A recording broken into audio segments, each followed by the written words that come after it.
કપરાડાના તાલુકાના નાના પોઢા અને મોટા પોઢા ગામોમાં સ્વતંત્રતા દિવસની પૂર્વ સંધ્યાએ ભવ્ય તિરંગા યાત્રાનું આયોજન કરવામાં આવ્યું હતું અને આ યાત્રામાં હાઈસ્કૂલ, પ્રાથમિક શાળા અને કોલેજના વિદ્યાર્થીઓ, શિક્ષકો, તાલુકા અને જિલ્લા પંચાયતના સભ્યો, સરપંચો તથા ગામના અગ્રણીઓએ ઉત્સાહપૂર્વક ભાગ લીધો। કાર્યક્રમની શરૂઆત એનઆર હાઈસ્કૂલથી કરવામાં આવી, જ્યાં રાષ્ટ્રીય ધ્વજને સલામી આપી રાષ્ટ્રીય ગાન ગવાયું। તિરંગા ધ્વજ હાથમાં લઈને વિદ્યાર્થીઓ દેશભક્તિ ગીતો, સૂત્રોચ્ચાર સાથે ગામની ગલીઓમાં દેશપ્રેમનો સંદેશ આપ્યો।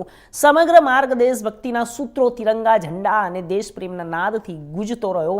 નાના પોઢા બિરસા સર્કલ પર બિરસા મુંડાની પ્રતિમા ફુલહાર કરીને યાત્રાનું સમાપન કરવામાં આવ્યું। કપરાડા ધારાસભ્ય જીતુભાઈ ચૌધરીએ જણાવ્યું કે આવી યાત્રાઓ દ્વારા યુવાનોમાં રાષ્ટ્રીય ચેતના પ્રબળ બને અને આપણને આપણા બંધારણ, સ્વતંત્રતા સેનાનીના બલિદાન તથા લોકશાહીના મૂલ્યોને યાદ રાખવાની તક મળે।